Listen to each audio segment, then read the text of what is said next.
இயேசு கிறிஸ்து நாமத்தில் நான் அன்பின் வாழ்த்துக்களை தெரிவித்துக் கொள்கிறேன். ஒரு வேத பகுதி வாசிப்போம். யாக்கோபு 1:22 நீங்கள் உங்களை வஞ்சியாதபடிக்கு திருவசனத்தை கேட்கிறவளாய் மாத்திரமல்ல அதன்படி செய்கிறவளாயும் இருங்கள். பாருங்க, நம்முடைய வாழ்க்கையில் திருவசனத்தை கேட்கிறவளாய் மாத்திரமல்ல அதன்படி செய்கிறவளாயும் காணப்படணும். தேவனுடைய வசனத்தை கேட்டு அதன்படி நடக்கணும். 1 சாமுவேல் 3:1 அந்நாட்களில் கர்த்தருடைய வசனம் அபூர்வமாய் காணப்பட்டது. எப்படி தேவனுடைய வசனம் இருக்கும்? உபாகமம் 12:2 பனித்துளிகள் புல்லின் மேல் இறங்குவது போல் என் வசனம் இருக்கும். பாருங்க, பனித்துளிகள் புல்லின் மேல் இறங்குவது போல் தேவனுடைய வசனம் காணப்படுகிறது. லூக்கா 4:32 அவருடைய வசனம் அதிகாரம் உள்ளதாய் காணப்படுகிறது. அந்த அதிகாரம் உள்ள வசனத்தை நமக்கு கை கொள்ளுகிறவர்களாய் காணப்படுறோமா?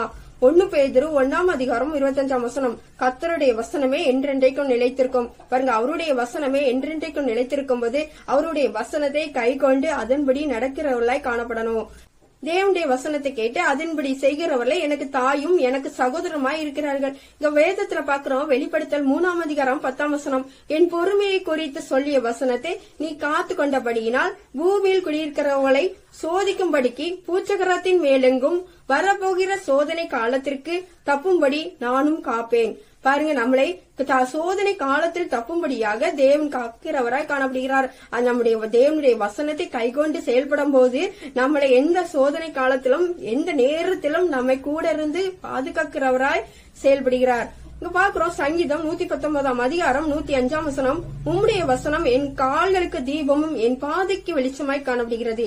பாருங்க, தேவனுடைய வசனம் என் கால்களுக்கு தீபமும் என் பாதைக்கு வெளிச்சமாய் காணப்படுகிறது. தேவனுடைய வசனத்தை கைக்கொண்டு அதன்படி செய்யும் போது அவர் இக்கட்டான நேரத்திலும் கூட நம்முடைய வாழ்க்கையில் பாதைக்கு வெளிச்சமாக நல்ல வழிகாட்டுகிற தீபமாக வசனம் காணப்படுகிறது. நம்ம இக்கட்டான சூழ்நிலை கவலையோடு பிரச்சனையோடு இருக்கும் போது அந்த வசனங்கள் உயிர்ப்பிக்கிற வசனங்களாய் செயல்படுகிறது. நம்முடைய வாழ்க்கையில் தேவனுடைய வசனத்தை கைகொண்டு அதன்படி செயல்படுத்தணும். பனித்துளிகள் புல்லின் மேல் இறங்குவது போல் என் வசனம் இருக்கும். பாருங்க, பனித்துளியில் புல்லின் மேல் இறங்குவது போல் மணிமணியாக தேவனுடைய வசனங்கள் இருக்கும். இப்ப பாத்தீங்கன்னா மத்தேயு 13:3 பாக்குறோம். விதைக்கிறவன் ஒருவன் விதைக்க புறப்பட்டான். விதைக்கையில் சில விதை வழி அருகே விழுந்தது, பறவைகள் பட்சித்தது. சில விதை மண்ணில்லாத கற்பாறையில் விழுந்தது. அது ஆழமாய் இராததினால் முளைத்து வெயிலில் தீந்து போயிடுச்சு. சில விதைகள் முள்ளுக்குள் விழுந்தது. அந்த முட்கள் அந்த விதைகளை நெருக்கினதால் வளர முடியாமல் காணப்படுகிறது. சில விதைகள் நல்ல நிலத்தில் விழுந்தது. அது 100, 60, 30 பலன் கொடுக்கிறது. விதை தேவனுடைய வசனம். விதைக்கிறவன் வசனத்தை விதைக்கிறவனாய் காணப்படுகிறான். வழி அருகே விதைக்கப்பட்ட வசனங்கள் வசனத்தை ஏற்றுக்கொள்ளாதவன். கற்பாறையில் வீசப்பட்ட வசனங்கள் வசனத்தை ஏற்றுக்கொண்டு வேறு இல்லாததினால் கொஞ்ச காலம் மாத்திரம் நிலை திறந்து தேவனுடைய வசனத்தை கை கொள்ளாதவன். முட்களில் வீசப்பட்ட வசனங்கள் உலக கவலைகள் உலக பாரங்கள் அனைத்து கவலைகள் நெருக்கும் போது முட்கள் போன்ற சோதனைகளில் நெருக்கும் போது அதை கை கொள்ளாத காணப்படுகிறான். நல்ல நிலத்தில் வெளிகிறவன் வசனத்தில் ஏற்றுக்கொண்டு 30, 60, 100 பலன் கொடுக்கிறான். இவர்களை தேவனுடைய வசனத்தை படி அதன்படி செய்கிறவர்களாய் காணப்படுறாங்க. நம்முடைய வாழ்க்கையில் முட்கள் போன்ற கவலைகள் பிரச்சனைகள் போராட்டங்கள் நெருக்கும் போது நம்மளால் தேவனுடைய வசனத்தை கைக்கொள்ளாமல் காணப்படும். அதன் மத்தியிலும் நம்முடைய வாழ்க்கையில் தேவனுடைய வசனத்தை உறுதியா பிடித்திருந்து 30, 60, 100 பலன் கொடுக்கிறதாய் காணப்படணும்.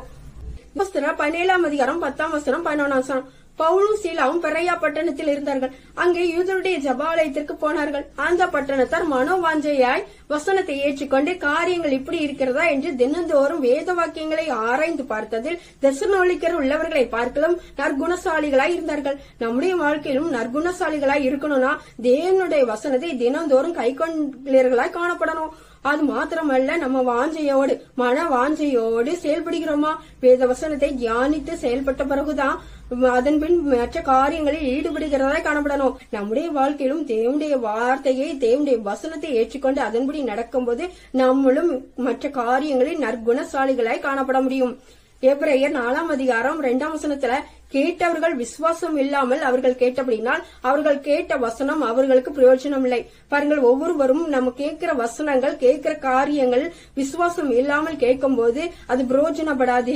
ஒரு வார்த்தைகள் தேவன் கூறினால் அந்த கூறின வார்த்தைகளை விசுவாசத்தோடு நம்ம ஏற்றுக்கொள்ளும் போது நம்முடைய வாழ்க்கையில் அது செயல்படுகிறதா காணப்படுகிறது. தேவனுடைய வசனத்தை விசுவாசித்து ஒருவேளை தேவன் மேல் விசுவாசம் வைத்திருக்கும் போது அதன்படி காரியங்கள் செயல்படுகிறது.